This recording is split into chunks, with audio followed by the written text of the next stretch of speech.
word Renaissance comes from the Latin word that means rebirth or revival. The term is used to describe a renewed attention to ideas from the classical Greek and Roman culture.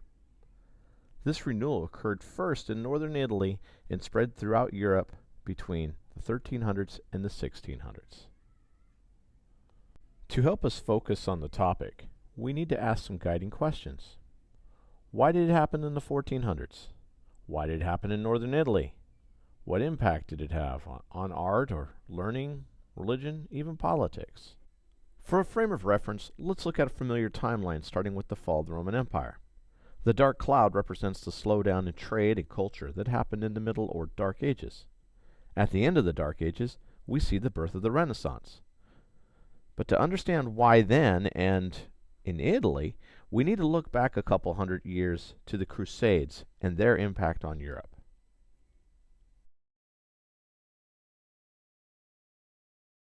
With the exception of Italy, up until the Crusades, most of Western Europe had been isolated from Asian markets. Crusaders on their mission to take back the Holy Land came across new goods exclusive to the Silk Road trading routes. For the first time, many crusaders were introduced to coffee, sugar, citrus fruits, silk, and other spices. When they went back home, they longed for the goods that they had learned about during war. Italian merchants took advantage of these new markets to export Asian goods and make a lot of money. With that money, they bought big houses and filled them with art, books, and furniture.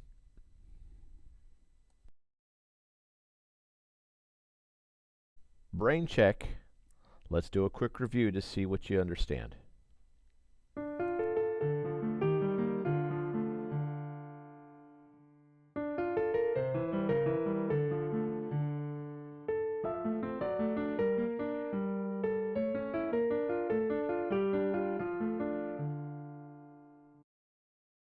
Now let's take a closer look at Italy. Italy is unique in that it's centrally located in Europe. It is surrounded by water, and it was less feudal than the rest of Europe. Centuries of fighting between the Pope and the Holy Roman Empire had weakened feudal control of northern Italy. By the 1100s, many of the cities had become independent and had expanded their control over the neighboring countryside. Many of these city-states created republics, modeled after the Roman Empire. One in particular was the city-state of Florence.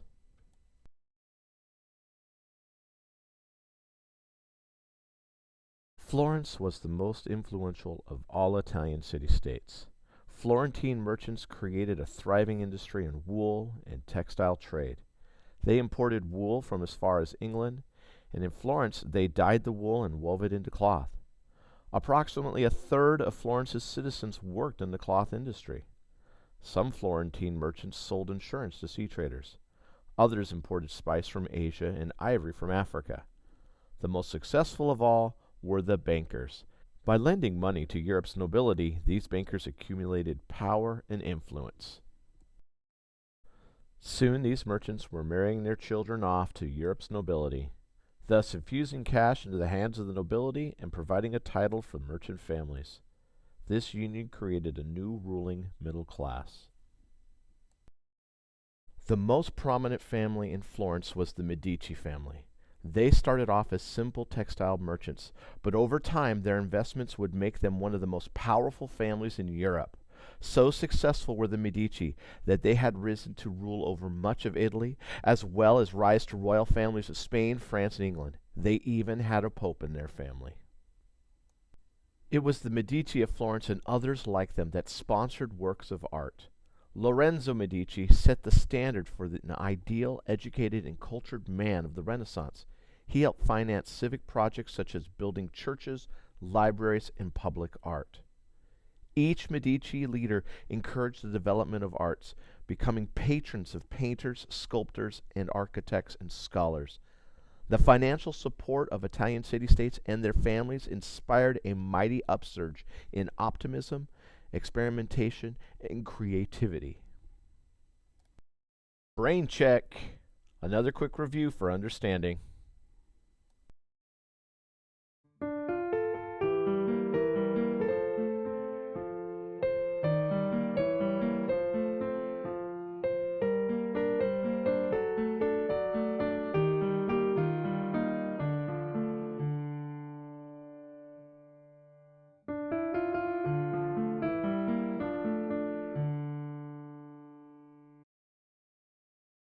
It was in these city-states that a new way of thinking emerged.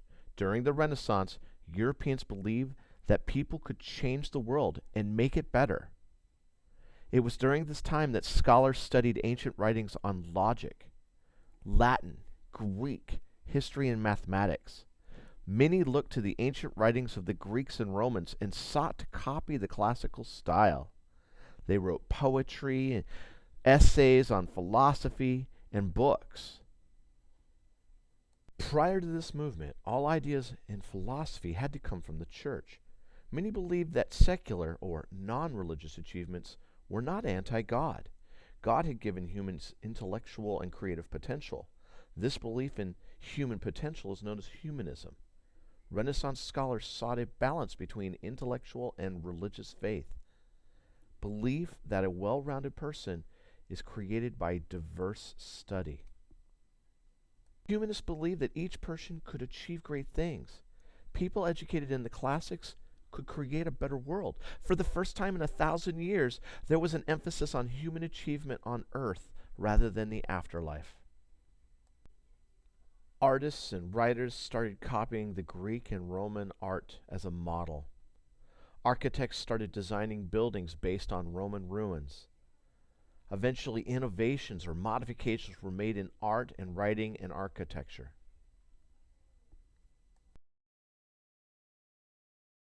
Here we go. Here's our last brain check. Let's see how you're doing.